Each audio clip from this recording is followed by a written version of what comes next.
Hello everyone, good morning. কেমন আছো সবাই? আমার আজকের নতুন ব্লগে তোমাদের স্বাগত জানাচ্ছি। ঘুম থেকে উঠেই আসলাম ব্যালকনিতে, আর এখন কিন্তু অনেকটাই বেলা। বাইরের রোদ দেখে তোমরা বুঝতেই পারছো। আসলে আজকে বারটা শনিবার, কিন্তু কাজকর্ম করছি সোমবার কিংবা মঙ্গলবারের মতো। সোমবার আর মঙ্গলবারে শুভ্র যেহেতু মর্নিং শিফট থাকে, তো সেই কারণে আমি যেই নিয়মে কাজ করি, মানে একটু লেটে কাজটা শুরু করি।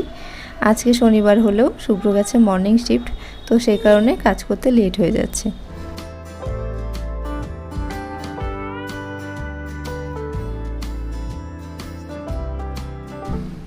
তো দেখো, এখন বিছানাটা পরিষ্কার করে নিচ্ছি। আর বিছানা পরিষ্কার থাকা মানে কিন্তু মনে হয় পুরো ঘরটাই পরিষ্কার আছে। তো ভালো করে ঘরটা গুছিয়ে নিলাম। আর বাইরে দেখতে পাচ্ছ আজকে কিন্তু মেঘলা নেই, ভালোই রোদ। তারপর চলে এসেছি রান্নাঘরে, আর সঙ্গে কিছু সবজি নিয়ে। নানান রকম সবজি দেখতে কিন্তু বেশ ভালো লাগে। আজকে সবজি তো রান্না হবে, তার সঙ্গে মাছও রান্না করব।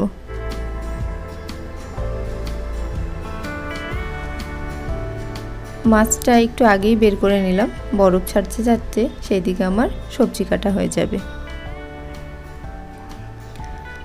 পাঁচমিশালি সবজি খেতে কিন্তু বেশ ভালো লাগে, আর দেখতেও ভালো লাগে।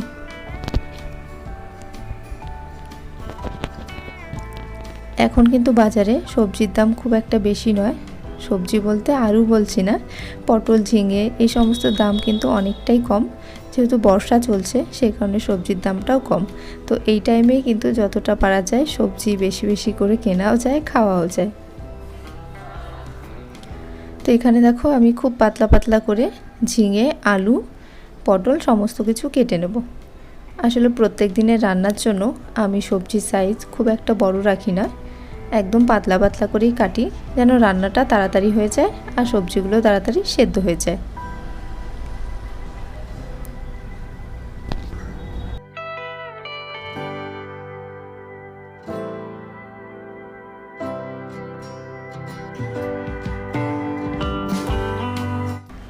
এখন কেটে নিচ্ছি কুমড়ো।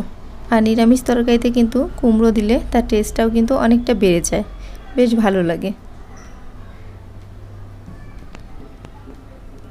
তো দেখো, কড়াই বসিয়ে দিলাম, এর মধ্যে দিয়ে দিলাম সর্ষের তেল, আর ফোড়নও দেব 5 ফোড়ন।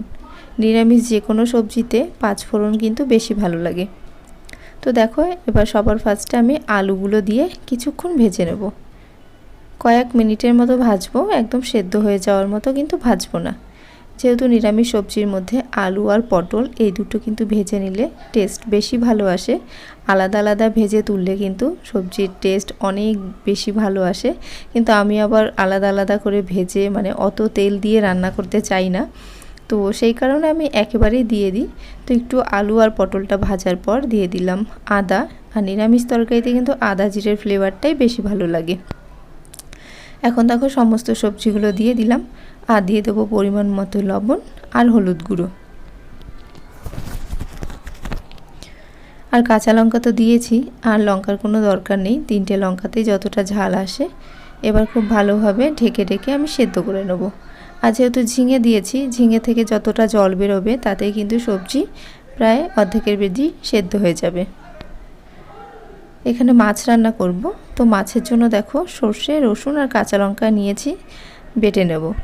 আসলে এই মাছটা এনেছি 2 দিন আগে, তো প্রথম যেদিন রান্না করেছিলাম মাছের টেস্ট খুব একটা ভালো লাগেনি, তো ভাবলাম আজকে একটু অন্যরকমভাবে রান্না করি যেন মাছটা খেতে ভালো লাগে, তার জন্য সর্ষে দিয়ে করব।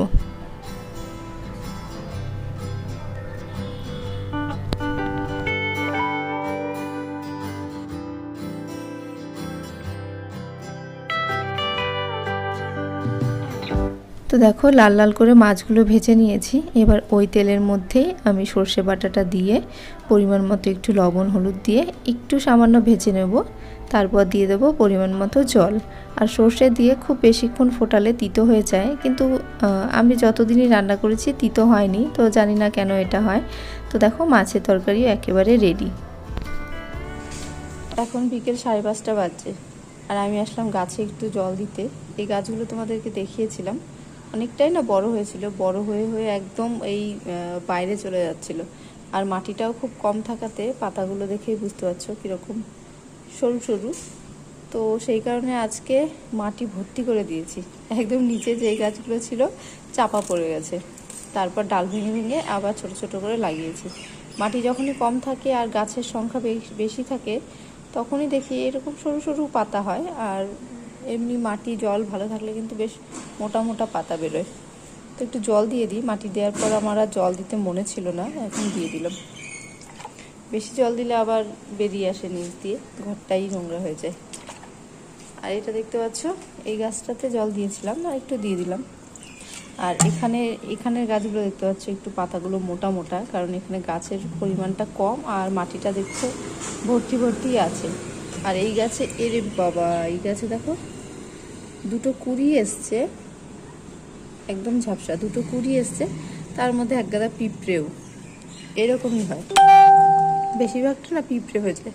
তো দেখো এখানে দুটো কুড়ি এসছে, আর আরও একটা ছোট্ট ফুল হয়েছিল, কোথায় গেল?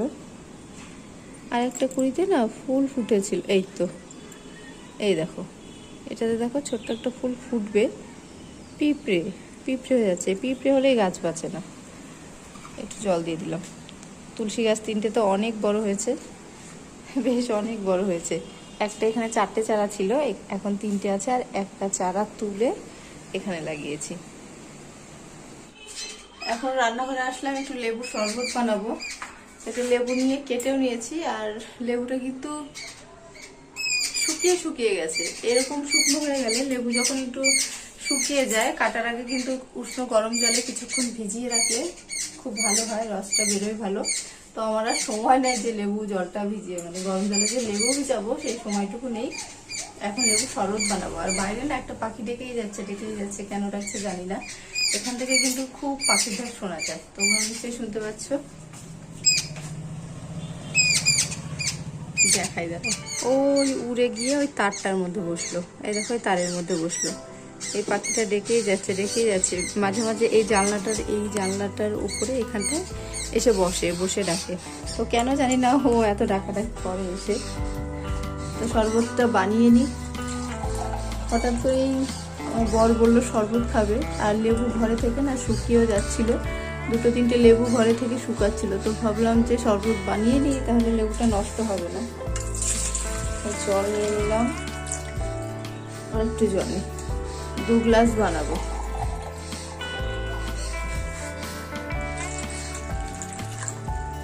কাপে বাবা ভীষণ রস আছে তো লেবুর মধ্যে, মনে হচ্ছে না গোটা দেয়া যাবে, তাহলে টক হয়ে যাবে খুবই। এর মধ্যে দিয়ে দেবো একটু লবণ, একটু বিট লবণ, আর একটু দেবো চিনি। বাস, 1 গ্লাস লেবু শরবত বানিয়ে নিলাম। তো চলো আজকের ব্লগটা এইটুকুই। ভালো লাগলে লাইক করো, চ্যানেলটা সাবস্ক্রাইব করো। ভালো থেকো, সুস্থ থেকো।